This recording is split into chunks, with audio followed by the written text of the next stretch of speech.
Ya, misal Presiden Joko Widodo mengunjungi panen raya padi di Desa Ciasem Girang, Subang, Jawa Barat. Presiden menilai hasil panen raya masih belum dapat memenuhi kebutuhan beras nasional. Presiden Joko Widodo mengikuti panen raya padi di Desa Ciasem Girang, Kabupaten Subang, Provinsi Jawa Barat pada Minggu 8 Oktober. Presiden Jokowi berharap panen semester kedua tahun ini yang dilaksanakan di beberapa daerah dapat menambah pasokan cadangan beras nasional. Meski demikian, Presiden menilai hasil panen raya tersebut masih belum dapat memenuhi kebutuhan beras nasional.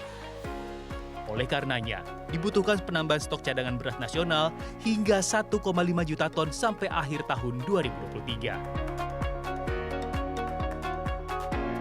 Tetapi memang tetap masih kurang.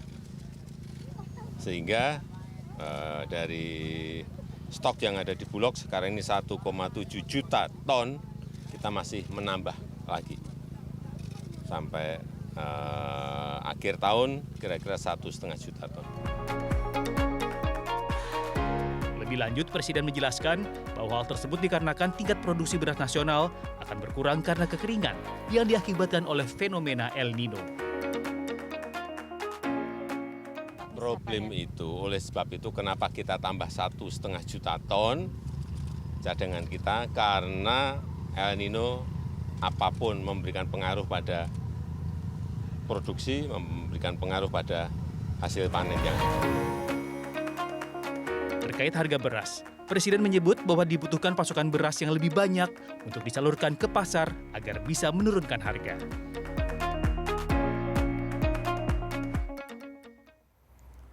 Pada pekan ini juga pemirsa Presiden Joko Widodo memimpin upacara Parade Senja dan penurunan bendera merah putih di lapangan Bela Negara Kementerian Pertahanan Jakarta.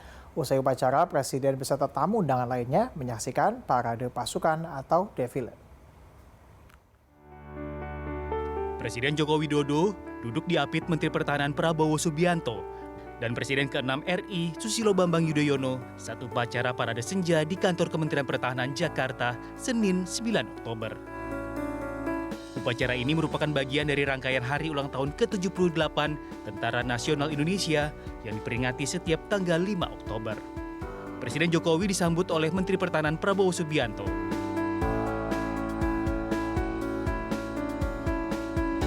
Upacara kemudian dimulai dengan laporan Komandan Upacara kepada Presiden Jokowi selaku Inspektur Upacara. Setelah upacara penurunan bendera, dikumandangkan Andika Bayangkari. Rangkaian prosesi ditutup dengan laporan dari Komandan Upacara kepada Inspektur Upacara serta penghormatan kebesaran. Usai upacara, Presiden beserta tamu undangan lainnya menyaksikan parade pasukan atau defile. Momen Jokowi diapit oleh Prabowo dan SBY juga terlihat saat defile 3 Matra TNI. Jokowi berdiri tegap di atas mimbar upacara bersama Prabowo dan SBY. Presiden Republik Indonesia Joko Widodo menggelar jamuan santap malam konferensi tingkat tinggi Archipelagic and Island State Forum 2023 pada Selasa 10 Oktober.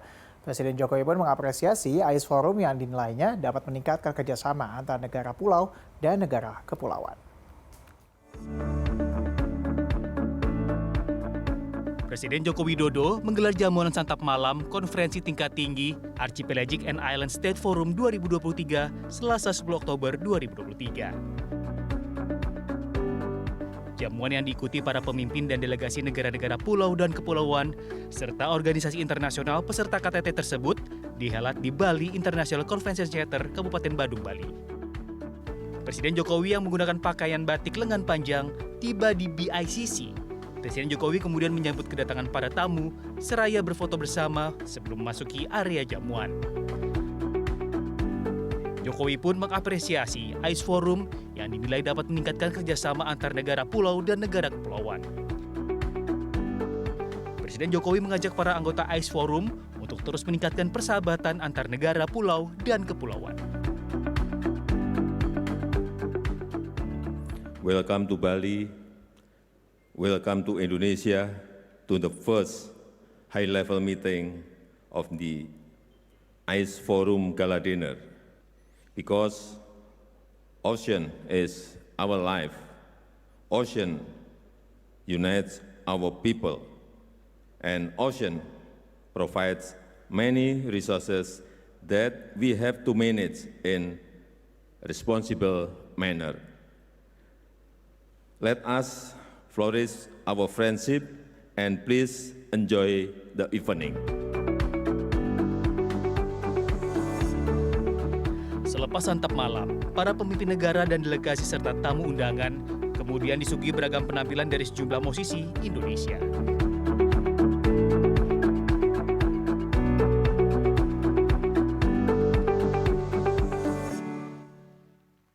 Dalam kesempatan yang sama juga pemirsa Presiden Joko Widodo melakukan pertemuan bilateral dengan Perdana Menteri Tuvalu di Bali. Dalam pertemuan ini Jokowi mendorong pentingnya penguatan kerjasama Pasifik untuk menghadapi tantangan bersama. Presiden Joko Widodo mendorong penguatan kerjasama sebagai satu keluarga Pasifik saat bertemu dengan Perdana Menteri Tulawu Kausea Natano di Bali Nusa Dua Convention Center Kabupaten Badung, Bali pada Rabu 11 Oktober 2023. Pertemuan bilateral tersebut digelar di sela-sela konferensi tingkat tinggi Forum Negara-Negara Kepulauan dan Negara Pulau. Jokowi mengatakan, penguatan kerjasama merupakan hal yang sangat penting sebagai satu keluarga Pasifik dalam menghadapi tantangan bersama. Lebih lanjut, Jokowi menegaskan bahwa kerjasama tersebut harus dilandasi spirit kolaborasi dan saling menghormati, termasuk kedaulatan dan integritas wilayah yang sangat penting untuk mewujudkan Indo-Pasifik sebagai kawasan yang damai, stabil, dan sejahtera.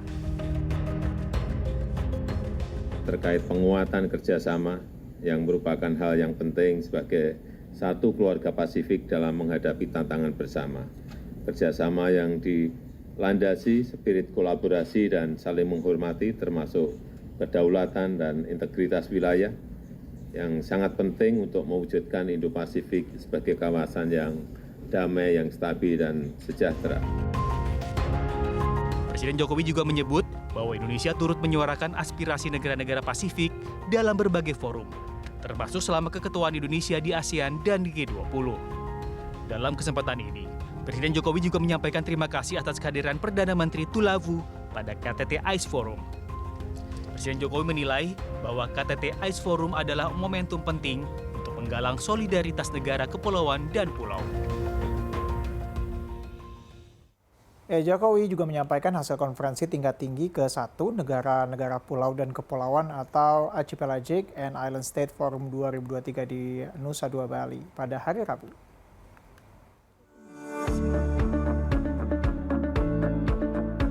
Jokowi menuturkan KTT ke-1 ICE Forum 2023 sepakat untuk memegang prinsip solidaritas, kesetaraan, dan inklusivitas sebagai landasan dalam bekerja sama.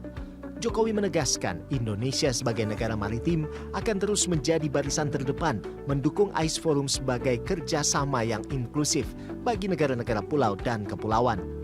Negara berkembang dan negara kepulauan memiliki hak yang sama untuk maju, memiliki hak yang sama untuk melakukan pembangunan. Oleh sebab itu, kolaborasi dan kesatuan negara kepulauan dan negara pulau sangat dibutuhkan untuk dapat tumbuh bersama dan mengatasi beragam tantangan-tantangan yang ada.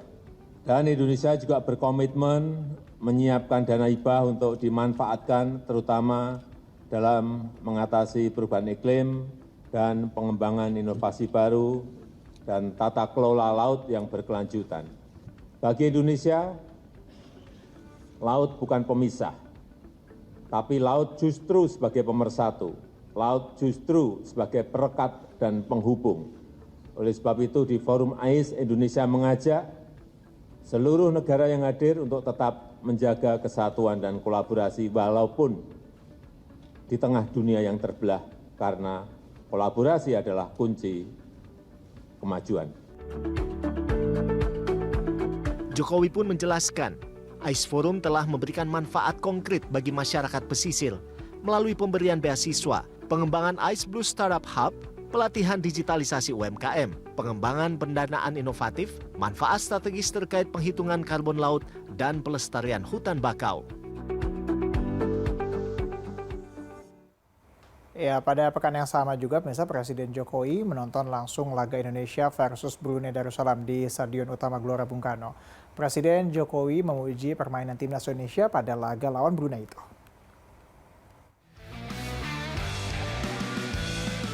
Presiden Joko Widodo menyaksikan langsung pertandingan leg 1 putaran pertama kualifikasi Piala Dunia 2026 zona Asia antar Indonesia versus Brunei Darussalam di Stadion Utama Gelora Bung Karno Senayan, Jakarta, Kamis 12 Oktober 2023. Usai pertandingan, Presiden mengaku merasa terhibur menonton laga yang dimenangkan timnas Garuda 6-0 tersebut. Kemenangan ini, kata Jokowi, menjadi modal penting untuk pertandingan selanjutnya di mana Indonesia akan bertanding ke Brunei. Presiden menilai permainan semua pemain timnas sangat baik. Presiden memuji kerjasama antar para pemain sehingga Indonesia bisa memenangkan laga. Tim Garuda akan bertanding ke Brunei Darussalam untuk menjadi leg kedua laga kualifikasi Piala Dunia 2026 babak pertama zona Asia pada Selasa 17 Oktober 2023. Ya, misal Presiden Jokowi mengecek langsung kegiatan panen raya untuk memastikan produksi beras nasional masih baik di tengah kekeringan akibat Super El Nino.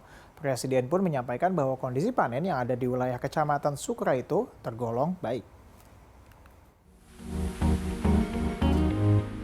Presiden Joko Widodo memantau langsung panen raya di Desa Karanglayung, Sukra, Indramayu pada Jumat 13 Oktober 2023. Jokowi mengatakan cadangan pangan yang dimiliki pemerintah dalam kondisi aman.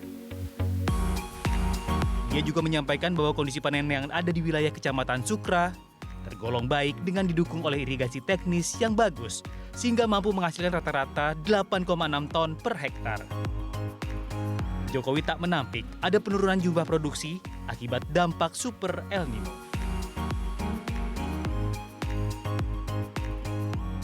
Kalau kemarin di Subang, di Indramayu saya kira karena memang ini irigasi teknisnya Pak masih sangat bagus. Jadi saya tadi nanyakan ke petani 1 hektar bisa 8 sampai 9 ton. Rata-rata 8,6 ton per hektar. Tapi masih baik, ya jangan nanti kita terkondisikan wah kelihatan ngeri sekali enggak. Produksi masih baik, tetapi memang terganggu sedikit oleh Super El Nino. Menurut Presiden, cadangan beras yang dimiliki Bulog saat ini sebanyak 1,7 juta ton. Pemerintah juga akan mengimpor sekitar 500 hingga 600 ribu ton beras yang harus selesai akhir tahun ini.